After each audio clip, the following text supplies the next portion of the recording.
மட்டும் போகணும். மக்கள்லாம் மாம்பழத்தில் இறக்கி விட்டாங்க. அவதி போகிற வேலையாக இருக்குது. ஒரு நாள் முதல்ல வந்த மாதிரி பண்ணியிருக்காரு. 5 மணிக்கு வர்றாரு. இன்னத்தையே டிராஃபிக் பண்ணுறாங்க. இதே நல்லதாக இருக்கா நாட்டுக்கு?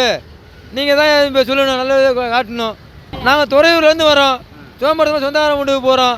முடியாமல் இருக்காங்க, அவங்க வீட்டுக்கு போகிறதுக்காக வரோம். நாங்கள் நடந்து போகிறோம். நாங்கள் 5 கிலோமீட்டர் நடக்கிறதா இருக்குது. மக்கள் பூரா இப்போ 5-6 கிலோமீட்டர் நடந்து போகிறாரு பஸ் ஸ்டாண்டுக்கு. அதனால் இன்னும் ரொம்ப அவதி போல இருக்குங்கய்யா. வேறு ஒன்றும் செய்ய முடியலங்கய்யா. என் பேர் ஆனந்தம் கிடையாது. கோத்தகுடி பெரியார் நகர், துறையூர்மா. கோயில்பட்டி பக்கம். கிட்டத்தட்ட எனக்கு இந்த ஏரியா தெரியாது. இந்த அடுகாட்டில் இறக்கி விட்ட மாதிரி தான் இறக்கி விட்டுருக்குறாங்க. எப்படி நடந்து வந்துட்டு இருக்கான்னு பார்த்துக்கோங்க. ஒரு நோயாளி தான், அதாவது திருநெல்வேலி ஐக்ரோன்லேயே கிட்னி பேஷண்ட்டு அப்படின்னு சொல்லிட்டாங்க. கிட்னி ஃபெயிலியர் ஆயிடுச்சுட்டாங்க. ஒரு பேஷண்ட்டு தான் நடந்து போய்கிட்டு இருக்கிறேன். எப்படின்னு பார்த்துக்கோங்க. இதுக்கு இந்த அங்கிட்டு விஜய் வந்திருக்கிறாரு, பஸ்ஸெல்லாம் போகாது அப்படின்ட்டாங்க. இதுதான் காரணம் சொன்னாங்க, வேறு எதுவுமே சொல்லலை. 4 மணிக்கு வர்றதுக்கு இப்போமே இறக்கி விட்டுட்டாங்க. அதாவது ஒரு வெளிநாட்டில் ஒரு இது நடந்துச்சா, மேலே இப்போ ஃப்ளைட்டு பறக்குன்னு கீழே எல்லா போக்குவரத்தையும் பாட்டினாங்களாம். அந்த மாரி தான் இப்போ நடக்குது.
முதல்வர் வெங்கட் மேடம் இப்பயும் ஒரு வீடியோவாக பிடிசி கேட்டார்.